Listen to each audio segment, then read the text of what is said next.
जय श्री राम, जय श्री बालाजी महाराज। शरीर पर शक्ति आने के कुछ अनुभवित संकेत। जब आपके शरीर पर कोई शक्ति आती है तो कुछ हिस्सों पर प्रभाव पड़ता है बड़ा भारी। अगर हम उन चीजों को समझ जाएं तो समझना कि कोई ऊर्जा आ रही है, और इसे जब वो ऊर्जा आ रही है फिर उस ऊर्जा को किस प्रकार से हमने जो है संभालना है। कई बार कई भक्तों के साथ ये काफी लंबे समय से चल रहा होता है, लेकिन वो क्या समझते हैं, वो सोचते हैं कोई नकारात्मकता आ गई है, कोई गंदी शक्ति आ रही है, कोई शरीर के अंदर इस प्रकार की दिक्कत हो रही है, तो कोई किसी ने मेरे ऊपर तंत्र कर दिया है, मैं तो पूजा पाठ करता हूं फिर मेरे साथ ऐसा क्यों होता है। देखो, जो व्यक्ति नियमित रूप से रोजाना प्रतिदिन पूजा पाठ करता है उसके शरीर में इस प्रकार के प्रभाव जो है उत्पन्न होते हैं। अब इन प्रभावों से अगर वो समझ जाता है टाइम से, अगर आपका कोई गुरु है तब तो फिर ठीक है, अगर नहीं है तो फिर कहानी जो है उलझ जाती है। तो एंड तक बने रहना, तभी पूर्ण जानकारी आपको प्राप्त होगी। और अगर वीडियो अच्छी लगे तो लाइक करना, चैनल को सब्सक्राइब करना और शेयर भी करना, ताकि सामने वाला व्यक्ति भी जो है समझ सके।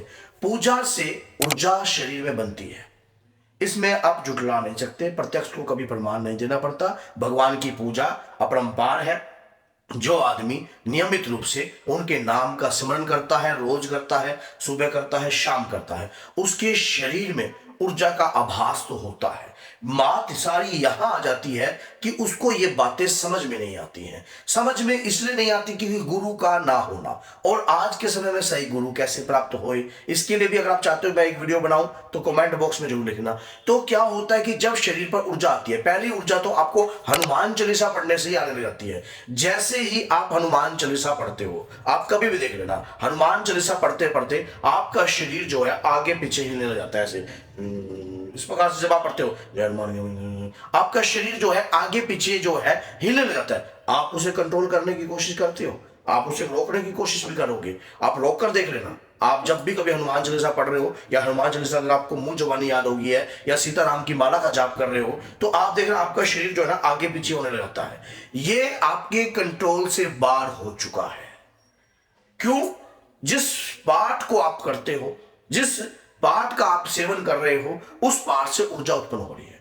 अब वो ऊर्जा आपके शरीर में आ रही है, तभी आपका शरीर जो है स्थिरता में नहीं है, विचलित होने लग गया है। यहां पर जब भी कोई पाठ पूजा, कभी भी हम कोई साधना करते हैं, मान लीजिए कोई ग्रहण पे साधना कर रहा है, कोई होली पे कर रहा है, कोई दिवाली पे कर रहा है, तो गुरु मंत्र का जो है सबसे ज्यादा विधान बताया गया है कि गुरु मंत्र से ऊर्जा को जो है सही रूप से चलाया जा सकता है। अगर कोई व्यक्ति गुरु मंत्र का जाप करता है तो उस दौरान क्या होता है कि अपने गुरु मंत्र के माध्यम से आप उस ऊर्जा को सही रूप से संभाल लेते हो। लेकिन अगर किसी का कोई गुरु नहीं है तो थोड़ा सा विचलित होने लगता है व्यक्ति। अब शरीर पर क्या होता है कि ये पाठ पूजा करते करते करते करते करते शरीर जो है ज्यादा तेज भी हिलता है, तो व्यक्ति सोचता है कि मेरे शरीर पर कुछ आ रहा है। कई बार आपके शरीर में रोंगटे खड़े हो जाना, जैसे आप हनुमान जी की बात कर रहे हो और किसी से बात कर रहे हो, बात करते करते जो है आप अचानक उनसे बोलते हो कि हनुमान जी को सिंदूरी चोला चढ़ाने से और सीताराम की माला का जाप करने से, रामायण का पाठ करने से तो हनुमान जी प्रसन्न होते हैं। तो जैसे ही आप ये बात करते हो ना, आपके ना रोंगटे रूह खड़े हो जाते हैं, रूह।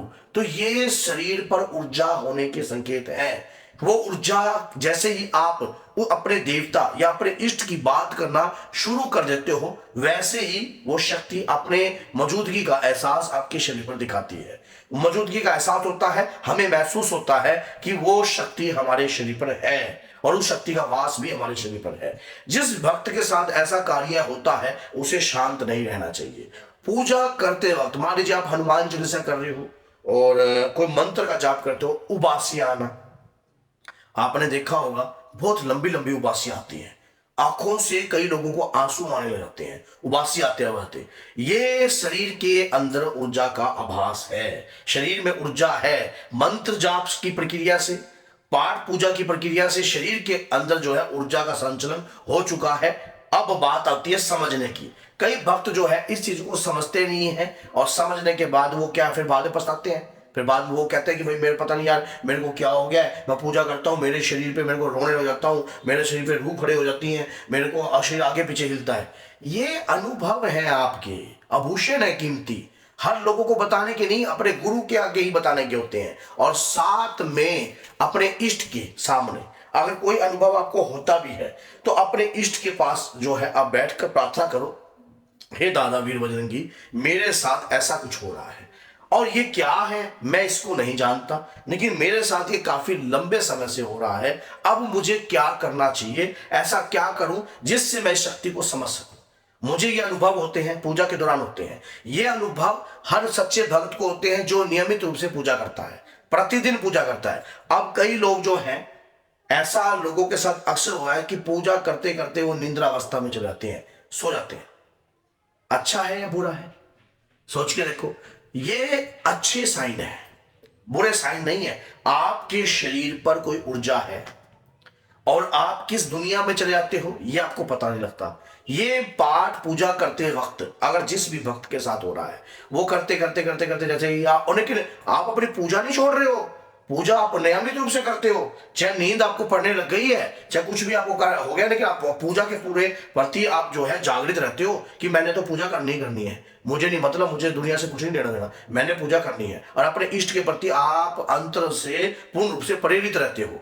आज्ञा चक्र के ऊपर खिंचाव महसूस होना, पूजा करते हैं आज्ञा चक्र वैसे करते हैं, आंख बंद करते हो, मंत्र जाप कर रहे हो, सीताराम सीताराम, खिंचाव सा महसूस हो रहा है, ब्लिपिंग हो रही है, ब्लिपिंग सी महसूस होती है, ये पॉजिटिव साइन है, शरीर में ऊर्जा आ रही है। ऐसे भक्तों को नियमित रूप से अपनी पूजा करते रहना चाहिए, पूजा को नहीं छोड़ना चाहिए और अपने गुरु के सानिध्य को ग्रहण करना चाहिए। कोई गुरु नहीं है तो दादा वीर बजरंगी के सामने या अपने जिसमें भगवान शिव को या माँ दुर्गा को, जिसको भी आपने अपना गुरु बनाया है, उनके आगे या आपके जो भी इष्ट हैं उनके आगे आप प्रार्थना कीजिए कि हे प्रभु, मुझे गुरु की तलाश है, मेरी तलाश को पूर्ण कीजिए और ताकि मैं शक्ति को समझ पाऊं, मेरे पूजा के अनुभवों को समझ पाऊं, जो जीवन में मेरे साथ हो रहा है उस विपदा को मैं बता पाऊं। कई लोग तो इसे संकट समझ लेते हैं, कई लोग सोचते हैं यार पता नहीं क्या चक्कर हो गया है, शरीर के अंदर बेचैनी उत्पन्न होने लग जाती है। और ये होती है कई बार। आप अगर किसी को इन बातों पे यकीन ना हो ना, तो एक काम कर लेना, 100 हनुमान चालीसा कर लो, आप संकल्प ले लो, ग्रहण पे ले लो, चलो संकल्प 100 हनुमान चालीसा ग्रहण पे ले लो, होली ले लो, दिवाली पे ले लो, और आप विचलित होने लग जाओगे।